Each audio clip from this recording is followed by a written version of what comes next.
a presidenta nacional do Partido dos Trabalhadores, Gleice Hoffmann, para fazer uso da palavra.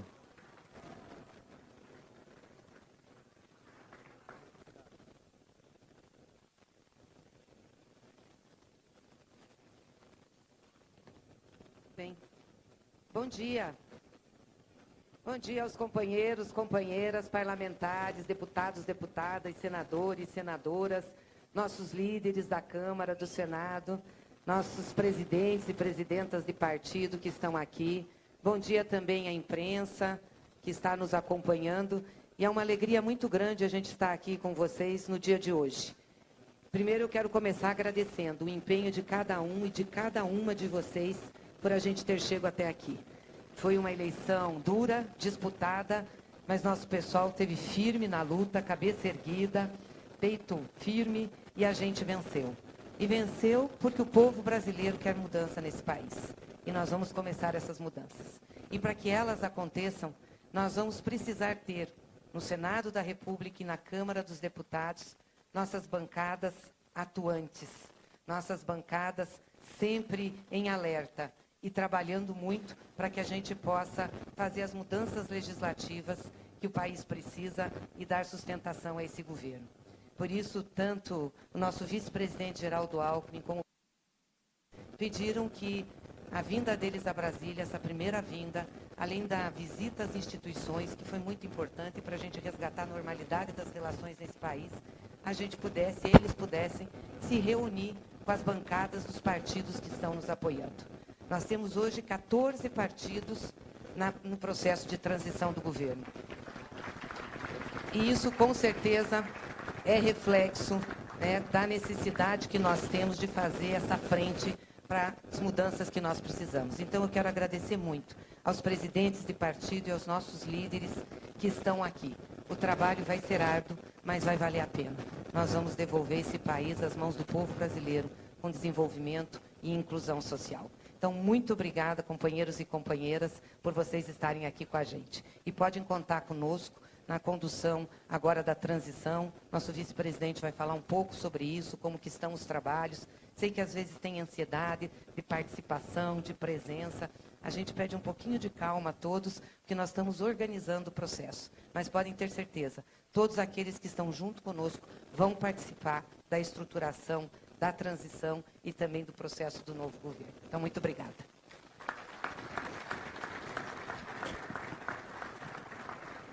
Gostaria de chamar para conduzir o início dessa reunião o vice-presidente eleito Geraldo Alckmin. Bom dia a todas e a todos. Cumprimentar o presidente Lula, Janja, a Gleice Hoffmann, presidente do PT, saudar aqui todas as senadoras, senadores, deputadas, deputados, dizer da alegria de estarmos aqui juntos. Primeira palavra de agradecimento, com uma campanha dura, mas uma campanha muito bonita. Tive a honra de participar com o presidente Lula, do sul ao norte, do leste ao oeste, e a gente viu o entusiasmo da população, a confiança da população. A transição, eu acho que são 3 pilares aí: democrática, participativa e contributiva. Democrática. Aliás, presidente Lula, muitas pessoas comentaram ontem à noite comigo aqui em Brasília, a gente sente um ar diferente, está mais leve, né? Está mais leve, estamos voltando à normalidade, né? Então, o presidente Lula ontem esteve com o Poder Legislativo, o Poder Judiciário e democrática. A democracia não é poder unipessoal, nem poder absoluto. Ela é partilha de poder. Ela se assenta na tripartição do poder. Então, o respeito do presidente Lula, aliás, a sua vida política é fruto da democracia. Só num regime democrático nós teríamos o maior líder popular do Brasil, que é o presidente Lula, eleito presidente da República. é fruto da democracia. Os poderes são independentes. Então, o presidente Lula colocou muito bem ontem, olha, eleição de Câmara, de Senado, é do Legislativo. Eles são independentes, mas eles são harmônicos. Não é para um poder destruir o outro, atacar o outro. Pelo contrário, as pessoas passam. O que ficam são as instituições. E nós precisamos ter boas instituições. Então, vamos fazer uma transição democrática, né? Como o presidente Lula deu o exemplo ontem aqui em Brasília e o faz cotidianamente. Uma transição participativa.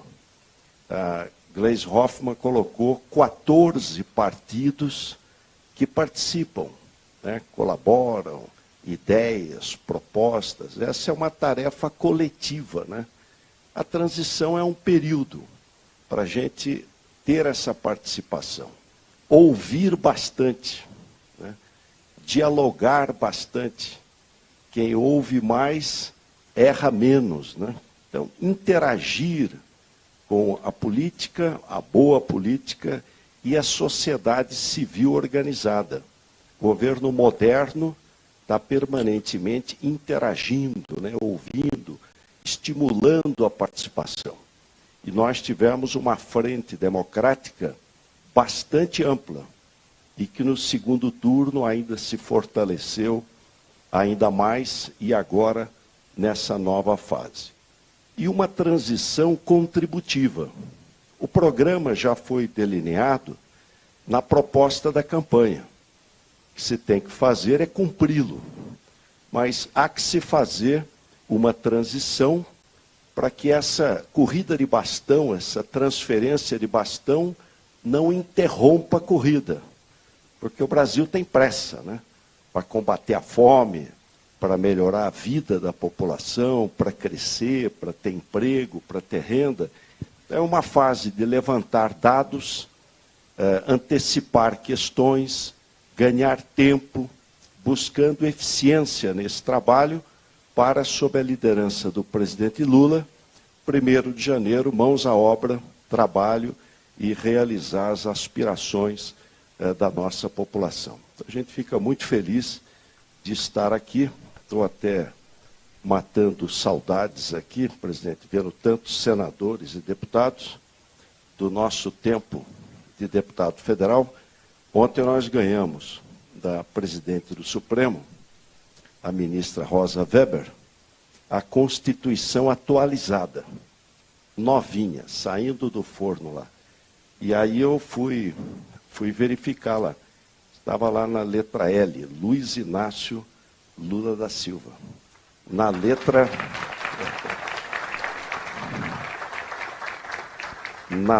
G, Geraldo Alckmin Filho. Na minha página, metade já tinha morrido, viu? Eu podia ver. Mas nós estamos firmes aí nessa luta democrática. Enfim, deixar um abraço fraterno, carinhoso. Uma questão boa da política é que ela se faz também com afeto, né? Com laços de confiança, de estima. Ela é uma atividade eminentemente humana e ética. Então, felizes por estarmos aqui juntos. Muito obrigado.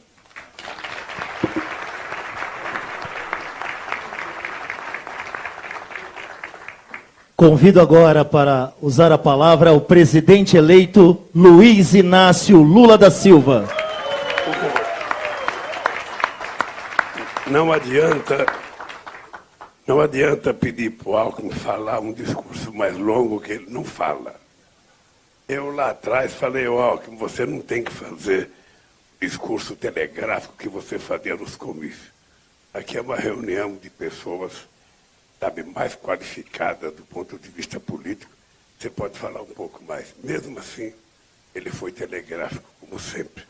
Só faltou dizer uma coisa, Alckmin, as pessoas que não estão na comissão que está sendo escolhida, ainda não terminou, vão participar. A transição eu fiz questão, primeiro, de colocar o Alckmin como coordenador, para que ninguém pensasse que o coordenador vai ser ministro. Ele não disputa a vaga de ministro, porque é o vice-presidente da República. Qualquer outro que eu colocasse, esse cara vai ser o coordenador, ele vai ser ministro. Não, e eu tenho um pedido para todo mundo, quando convidar alguém para participar da comissão de transição, dizer o seguinte: olha, não será ministro as pessoas que estão. Pode ser ou pode não ser. Mas ninguém fique trabalhando como se, eu vou ser ministro porque eu fui escolhido para a comissão de transição. A segunda coisa é que a comissão de transição não decide nada. O que a comissão de transição vai fazer é como se fosse uma máquina de ressonância magnética, ou seja, ela vai fazer um levantamento da situação do país. E, a partir dessa situação do país, nós vamos discutir e vamos tomar algumas decisões para começarmos o processo de mudança do nosso país. Portanto, se alguém quiser contribuir, quiser mandar proposta, tiver alguma coisa, por favor, não se sintam excluídos, porque não estão na lista das pessoas que estão participando. O Alckmin é o coordenador, o Aloysio Mercadante e a Gleice têm um papel importante, e cada partido político que participou da coligação tem um papel importante. Nós estamos começando um processo. A segunda coisa que eu queria dizer para vocês é que eu estou vendo aqui a cara de companheiros que ganharam as eleições, a cara de companheiros e companheiras que perderam as eleições. Eu queria dizer para vocês que o fato de alguém ter perdido uma eleição não significa que esse alguém é menor do que alguém que ganhou. Significa apenas que, possivelmente, quem ganhou tenha sido melhor compreendido pelo discurso que fez. Eu, cada vez que perdia uma eleição, e não foram poucas as eleições, quantas vezes eu em casa chorava, porque eu achava que o meu discurso era o mais correto, eu achava que a minha proposta era mais correta, eu achava que eu era o melhor para o país, e eu ficava triste porque eu não tinha conseguido convencer o povo daquilo que eu acreditava que eu era. Então, muitas vezes, nós temos que compreender que a gente perde, mas se não fosse, às vezes, a derrota da gente, a gente não fosse candidato, o que está eleito não estaria eleito. Porque muita gente está eleito pela somatória de voto daqueles que perderam. E, às vezes, por diferença pequena. Então, é preciso que a gente leve em conta isso na nossa relação, porque, muitas vezes, só é reconhecido quem ganha. Quem perde, não ganha. Aliás, a gente costuma dizer que quem conta a história de uma nação são os vencedores. Os perdedores não têm o direito de escrever. Nesse caso, eu queria dizer para vocês, os perdedores vão ter o direito de escrever e vão ter o direito de participar desse processo de transição e desta governança. Terceira coisa que eu queria dizer para vocês é que se tem um ser humano feliz no planeta Terra, sou eu.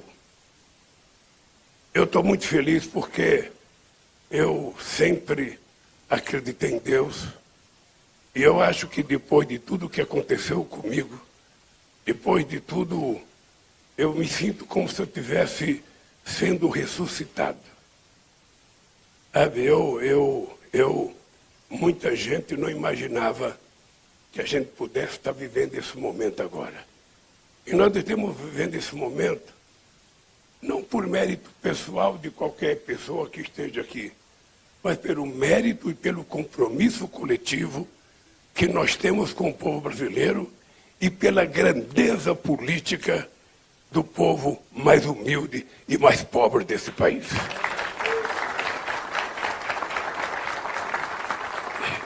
Isso significa que a gente não tem que ter vergonha de dizer que o nosso voto, sabe, é o voto daquelas pessoas que mais necessitam. É daquelas pessoas que um dia viveram num país que tinha um governo que olhou para elas.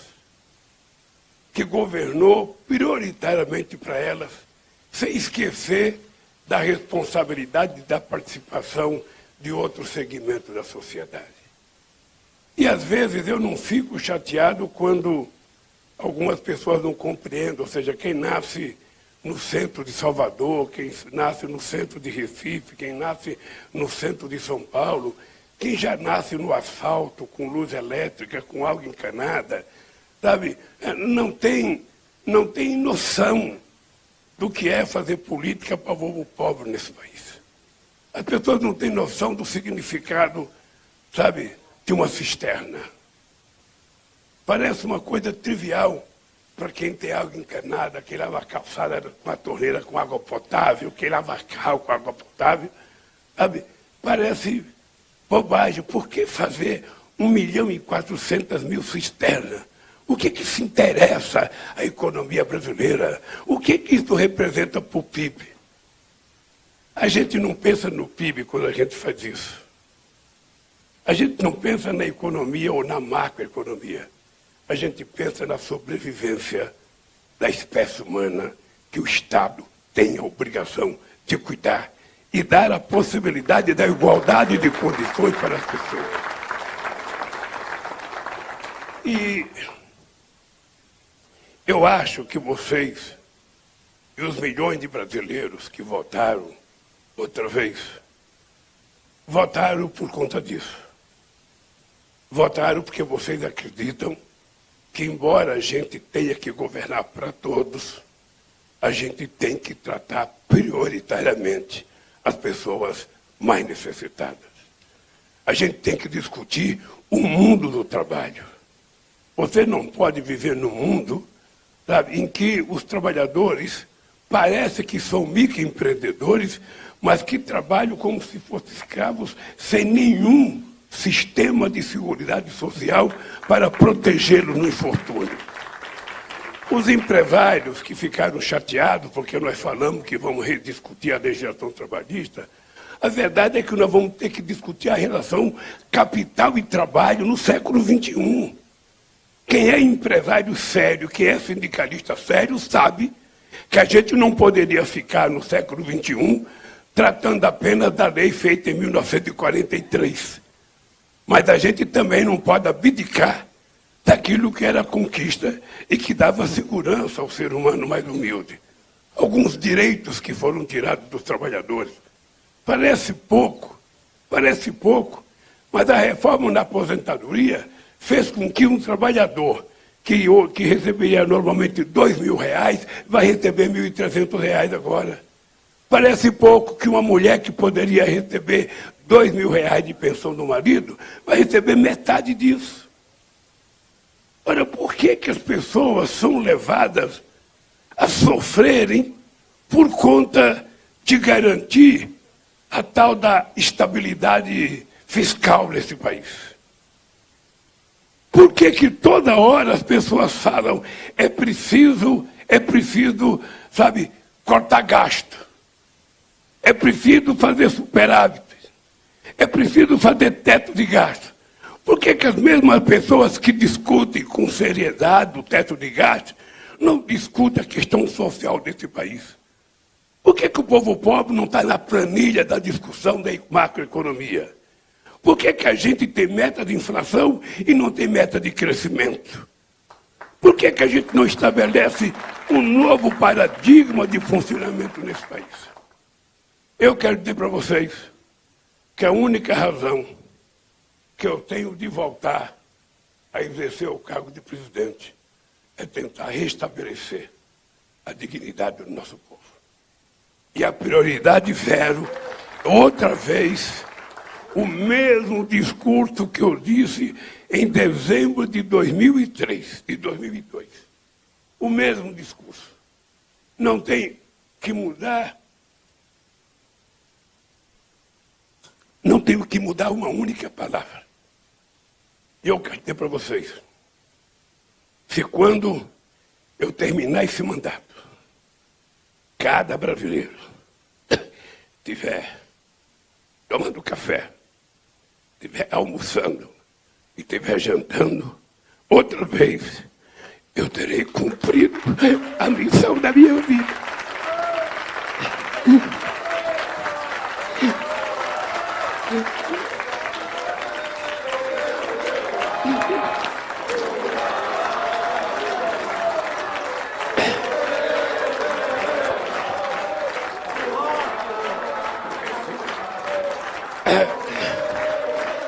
Gente, desculpem, mas o fato é que eu jamais esperava que a fome voltasse nesse país. Jamais. Quando eu deixei a presidência da República, eu imaginava que nos 10 anos seguintes, esse Brasil estaria igual à França, esse país estaria igual à Inglaterra, esse país teria evoluído do ponto de vista das conquistas sociais. Esse país teve o impeachment de uma mulher, tomou a mentira de uma pedalada, a pretexto de melhorar esse país. Esse país viveu o maior processo de negação da política que eu conheço na história. Neste país, eu fui acusado das maiores infâmias, sem que o acusador jamais pudesse provar. Eu não tive que provar a minha inocência.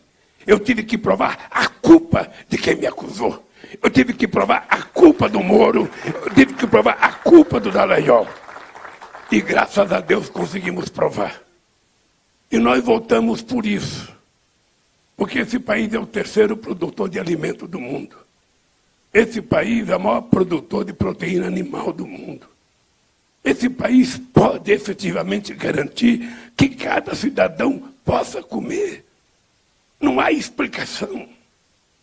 A única explicação é que falta compromisso dos governantes com isso que é o essencial. A gente se preocupa tanto. Nós temos que garantir uma política fiscal muito séria, porque é preciso pagar o juro com o sistema financeiro. E aqui, eu tenho dito durante a campanha, ninguém pode falar de responsabilidade fiscal comigo. Ninguém. Poder falar pode, mas ninguém pode dizer que nesse país tem alguém mais responsável do que eu. Vocês se lembram que quando eu cheguei na presidência em 2003, esse país tinha 12% de inflação. Nós levamos a inflação por cento da meta para 4,5%, que oscilava 2 para cima e 2 para baixo durante todo o nosso mandato. Esse país estava com 12% de desemprego. E vocês se lembram que quando chegou em 2014, esse país tinha 4,3% de desemprego, o menor desemprego da história desse país. Vocês se lembram que esse país tinha uma dívida pública interna de 60,7%. Deixamos a dívida com 37,7%. Vocês se lembram que esse país tinha uma dívida externa com o FMI, em que o ministro Malan, todo final de ano, tinha que ir ao Washington tentar pegar dinheiro para fechar o caixa, e o Brasil era humilhado todo ano, com gente deixando no aeroporto, sabe, do Rio de Janeiro, de São Paulo, para vir fiscalizar as contas brasileiras e dizer o que a gente podia gastar e não podia gastar. A palavra de desenvolvimento não existia. A palavra geração de emprego não existia. Era só a palavra fiscal para garantir que a gente pudesse pagar o FMI. E o que aconteceu nesse país? Nós não só pagamos o FMI, como hoje nós somos credores do FMI. E além do que, o Brasil que não tinha reserva internacional, nós deixamos 370 bilhões de reais, que é o que segura esse país até hoje. E mais, o Brasil foi o único país de todo o G20 que durante todo o meu mandato fizemos superávit primário.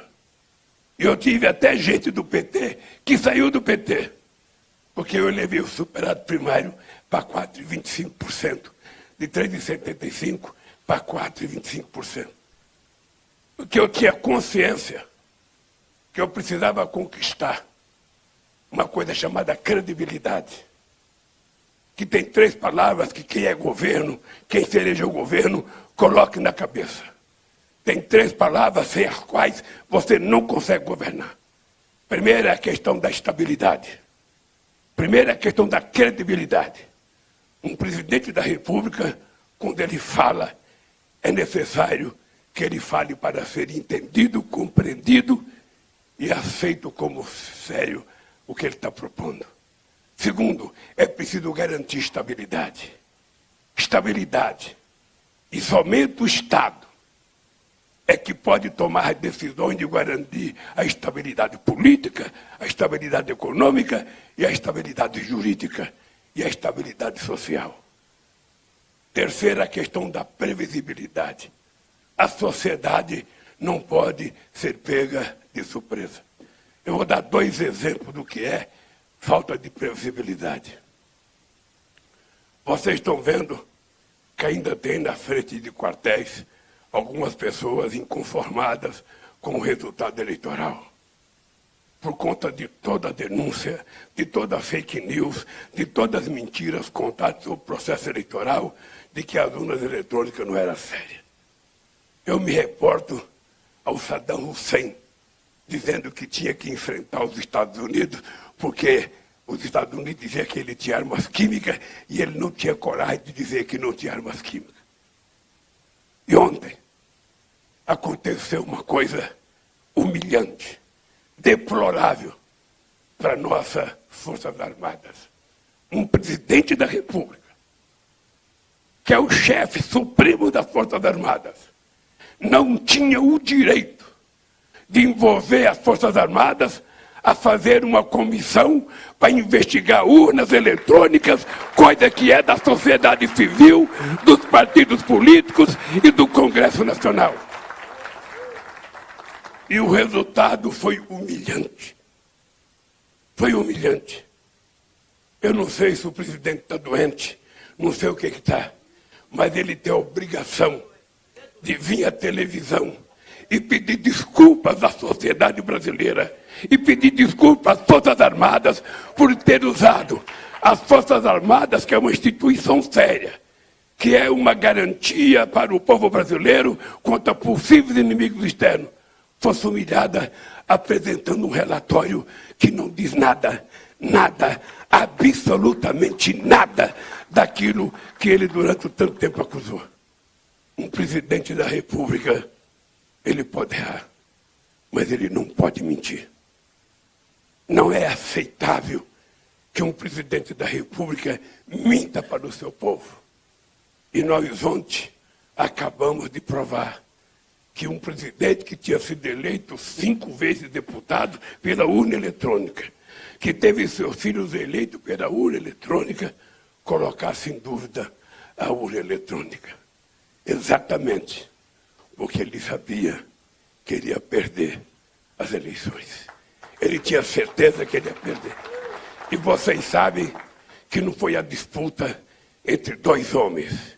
Não foi a disputa entre 2 partidos políticos. Não foi a disputa entre 2 candidatos.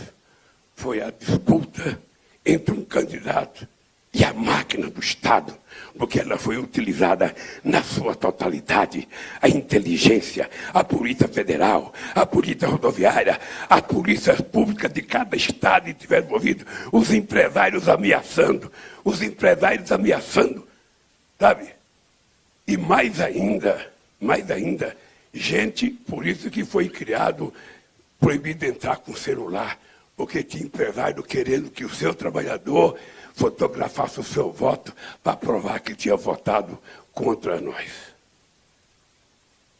Talvez de todos vocês aqui, eu seja o único que já disputei muitas eleições presidenciais. Eu nunca tinha visto nada igual na minha vida. E eu perdi 3 eleições para presidente. Eu nunca tinha visto nada na minha vida. Nada.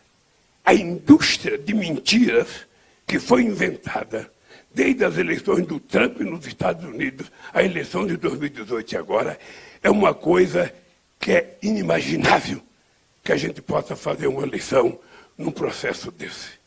Em que milhões e milhões e milhões e milhões de notícias falsas, 24 horas por dia, difamando as pessoas, falando mal, sabe, utilizando a religião, que é uma coisa sagrada, a fé, A fé e a religiosidade das pessoas é uma coisa sagrada. A nossa espiritualidade é uma coisa nossa, muito íntima, pois até com isso eles mentiram, contando mentiras e contando mais mentiras. Agora que chegou ao fim, ele ainda não reconheceu a derrota. Seria tão fácil fazer como fez o Alckmin quando disputou comigo. Seria tão fácil fazer como fez o Serra quando disputou comigo. Seria tão fácil fazer como eu fiz 2 vezes com o Fernando Henrique Cardoso, quando eu perdi as eleições. Pego o telefone e ligo, olha, parabéns pela tua vitória.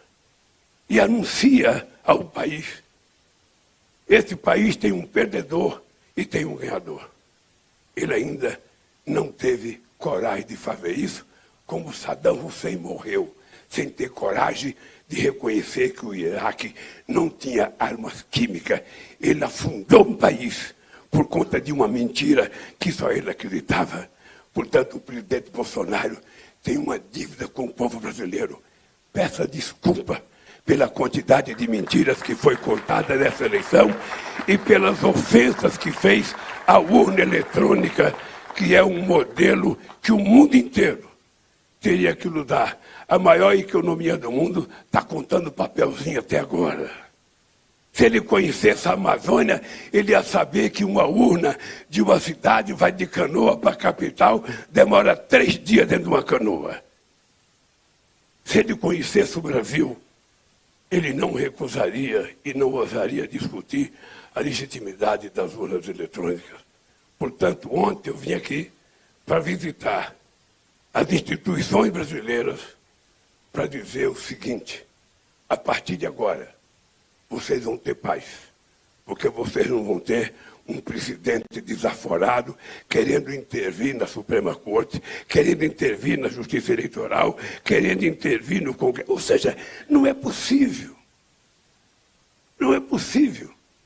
Os ministros da Suprema Corte não podem ir num restaurante, não podem ir num cinema, não podem sair de casa. O presidente do Tribunal Eleitoral, que teve uma coragem estupenda, que é um homem que teve um comportamento exemplar, que é orgulho de todo o Brasil. E não me importa se o Alexandre de Moraes é conservador, não importa se ele seja progressista, não importa se ele seja de direita, de centro, o que importa é que ele foi de muita coragem e muita dignidade na lisura e no compromisso de dirigir essas eleições. Então eu fui visitar as instituições para provar a partir de agora: vocês vão ter paz, porque vocês vão ser respeitados, porque esse país vai voltar à civilidade. Por isso eu fui visitar o presidente da Câmara, o Lira, ontem. Muita gente achava que jamais o Lula ia conversar com o Lira. Eu fui conversar com o Lira por uma única razão. Eu sei o que ele pensa ideologicamente. Eu sei que ele é meu adversário. Mas ele é o presidente da Câmara, eleito pelos deputados, e o presidente da República necessita de conversar, necessita de dialogar, porque não é o presidente da República que tem que se intrometer. Quem vai escolher o presidente da Câmara ou o presidente do Senado é da responsabilidade de vocês. Então vocês votaram contra ou elegeram. O dado concreto é que ele é presidente da Câmara e eu fui conversar com ele, da mesma forma que fui conversar com o Pacheco, presidente do Congresso Nacional e do Senado. Eu fui dizer: estamos aqui para provar que nós queremos estabelecer um diálogo entre os partidos políticos. Não venham me dizer: mas e você vai conversar com o Centrão? Eu não vou conversar com o Centrão, eu vou conversar com deputados e deputadas eleitas por partidos políticos que se uniram em determinadas circunstâncias desde a Constituinte. E as pessoas não são obrigadas a concordar comigo, As pessoas não são obrigadas a votar no projeto que eu quero, porque eu penso que é bom. Eu não acho que é errado um deputado querer fazer uma emenda num projeto do governo. O que eu acho errado é o governo achar que ele é tão sabido, que ele é capaz de fazer uma medida provisória que não tenha defeito e que ninguém queira fazer algum reparo. Então nós vamos provar que o nosso governo vai ser o governo do diálogo. Vai ser um governo que vai conversar com as instituições, que vai conversar com o Congresso Nacional e com a Câmara, independentemente de que partido o cidadão tenha sido eleito ou a cidadã. Vamos conversar com cada governador, independentemente do partido que ele foi eleito. Não quero saber se ele gosta de mim ou não gosta de mim. Eu quero saber que ele é governador e foi eleito pelo voto do povo do seu estado, portanto, tem que ser tratado com a mesma deferência daqueles que votaram em mim e daqueles que trabalharam para mim. É assim que a gente precisa governar. Mas eu tenho que conversar com o movimento social. É preciso conversar com o movimento sindical. É preciso conversar com as mulheres. É preciso conversar com o povo negro. É preciso conversar com os indígenas. É preciso conversar com as pessoas que lutam todo santo dia para levar o pão para casa. E o presidente da República tem que conversar. Eu não vou andar, vou andar todos os estados e vocês vão ver que não vai ter uma motociata, mas vai ter muitos abraços, vai ter muita conversa, vai ter muito compromisso com o povo, porque eu sei da minha responsabilidade. Eu disse durante a campanha, só tem sentido eu voltar a ser presidente se for para fazer mais do que eu fiz no primeiro mandato. E eu sei o que o povo pensa. Eu sei. Vocês sabem quando um time está ganhando de 4-0 no primeiro tempo e os torcedores estão todos satisfeitos, rindo, aplaudindo, imaginando que vai ser mais 4 no segundo tempo. E quando chega no segundo tempo, os adversários marcam 4 e empatam. Ou seja, você sai com amargor de derrota. Se eu fizer apenas a mesma coisa que eu fiz no primeiro mandato, vai ter o gosto de empate, vai ter o gosto de derrota, vai ter o gosto de perda. Isso não vai acontecer. Isso não vai acontecer. Quero dizer para os meus companheiros deputados, para minhas companheiras deputadas, para os meus companheiros senadores e senadoras, eu estou com 77 anos de idade, mas quero dizer para vocês que pouca gente de 30 está com a energia e com a tesão que eu estou para governar esse país e para tirar esse país da situação em que ele se encontra. Eu digo isso todo dia porque eu quero ser cobrado. Eu não quero um tapinha nas costas.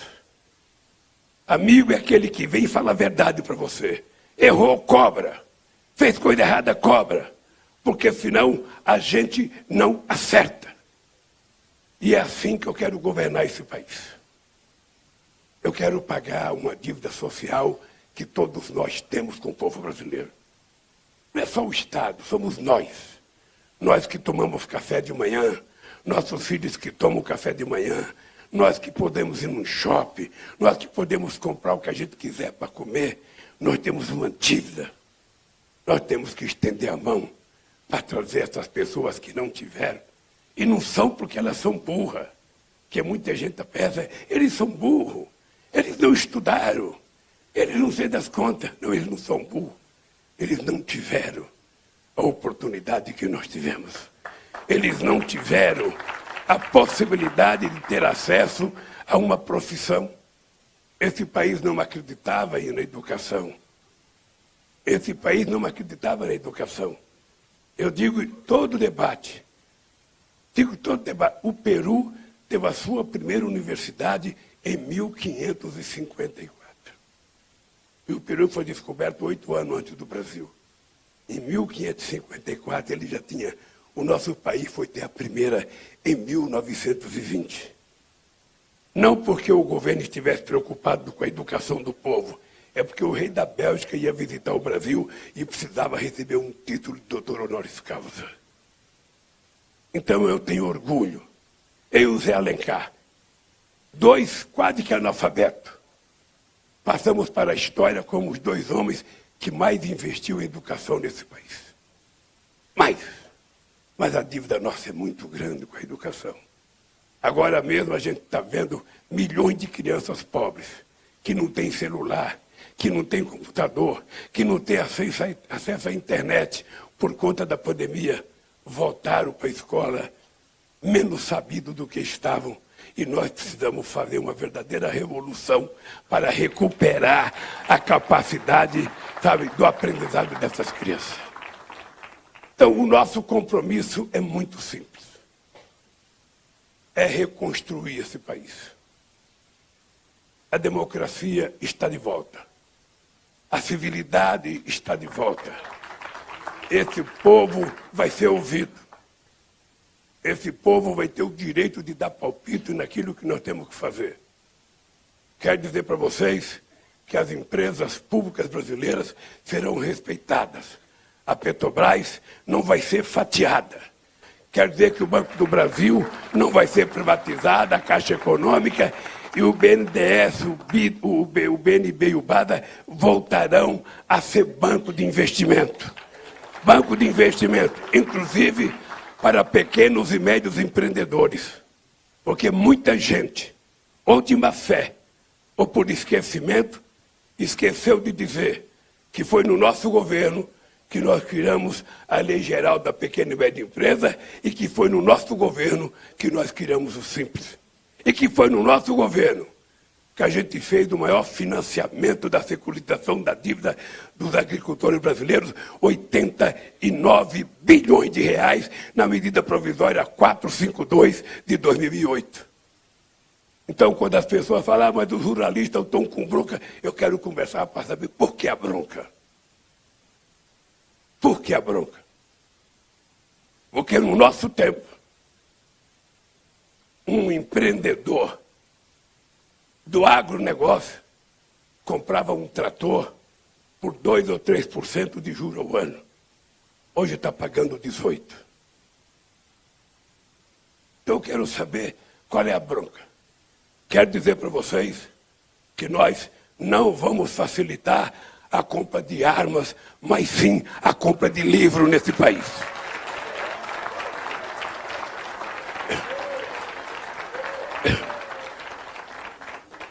E vamos mudar alguns conceitos nesse país.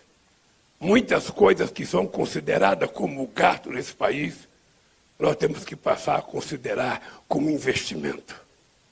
Não é possível que se tenha cortado o dinheiro da farmácia popular em nome de que é preciso cumprir a meta fiscal. Cumprir a regra de ouro. Sabe qual é a regra de ouro desse país? É garantir que nenhuma criança vá dormir sem tomar um copo de leite e acorde sem ter um pão com manteiga para comer todo dia. Essa é a nossa regra de ouro.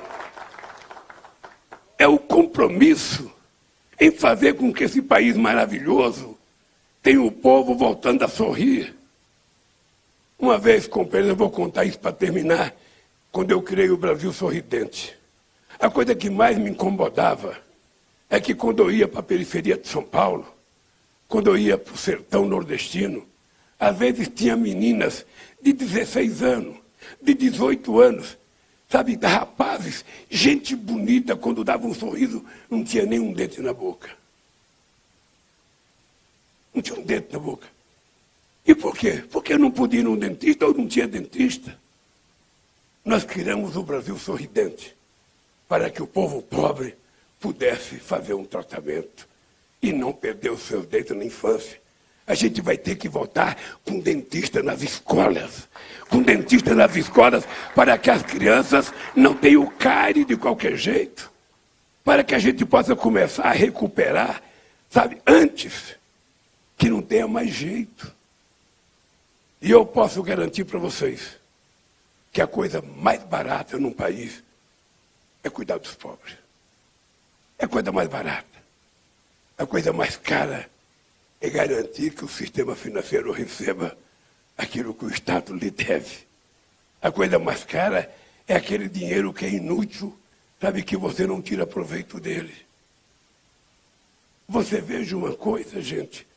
Só nesse período de governo já vai mais de 150 bilhões de reais, de dólares, pago em dividendos para os acionistas, sabe, da Petrobras. E nada para o investimento. E essa semana vocês viram que inventaram a distribuição de mais 50 bilhões de dólares de um possível lucro futuro. Qual é a ideia? Esvaziar o caixa da Petrobras, para que a gente não possa fazer nada. E vocês sabem que esse país hoje não consegue refinar a quantidade de gasolina que ele precisa. Nós já fomos exportador de gasolina e agora nós exportamos por volta de refinamos por volta de 79%. É por isso que tem 390 e poucas empresas importando gasolina dos Estados Unidos, pagando em dólar o preço.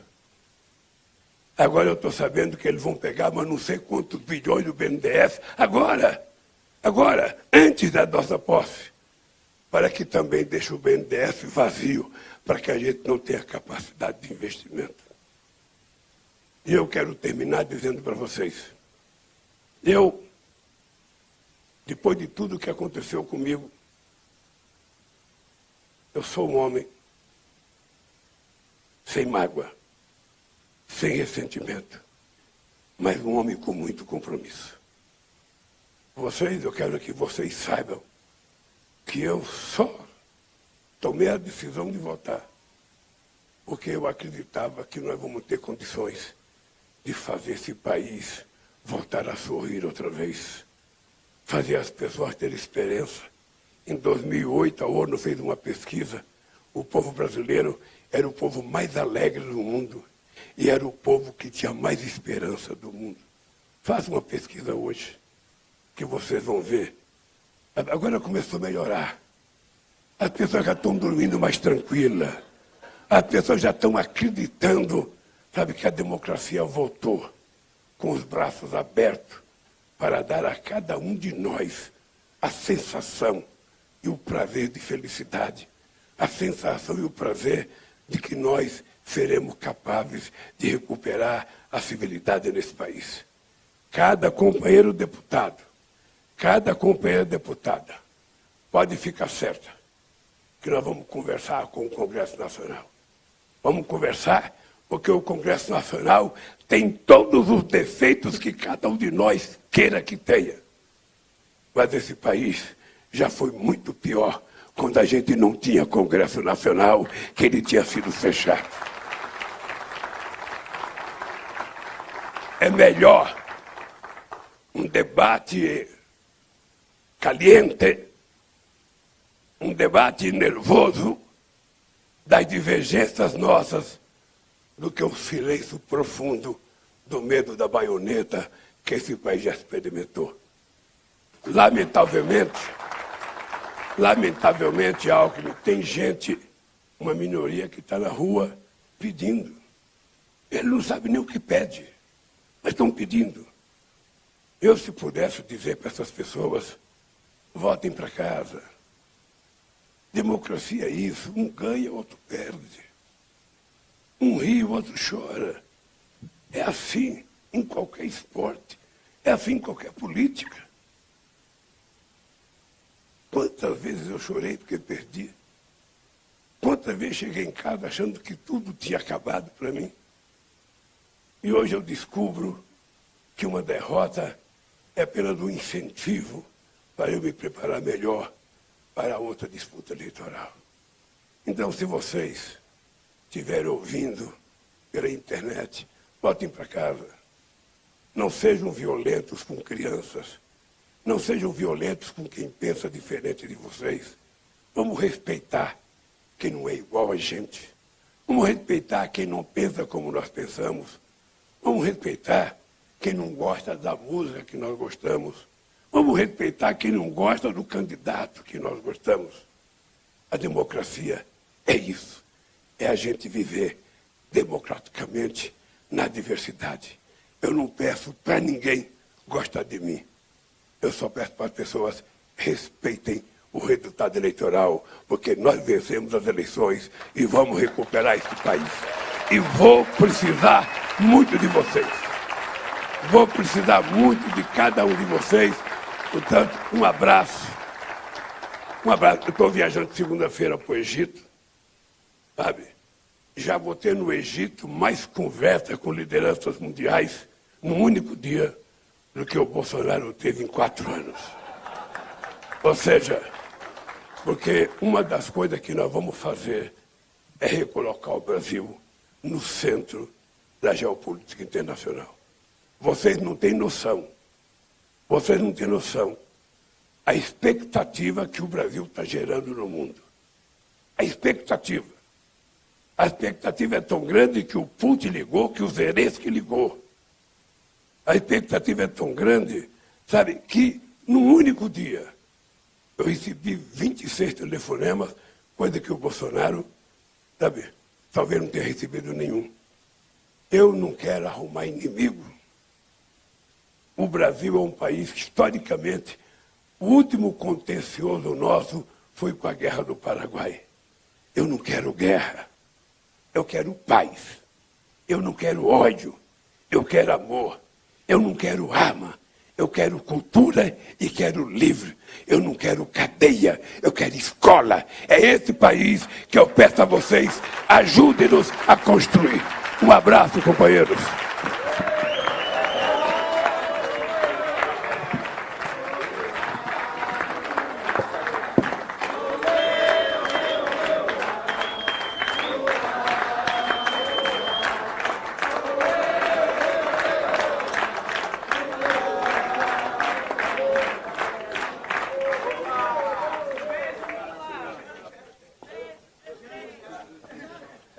Agradecendo a presença de todas e de todos. Bom dia.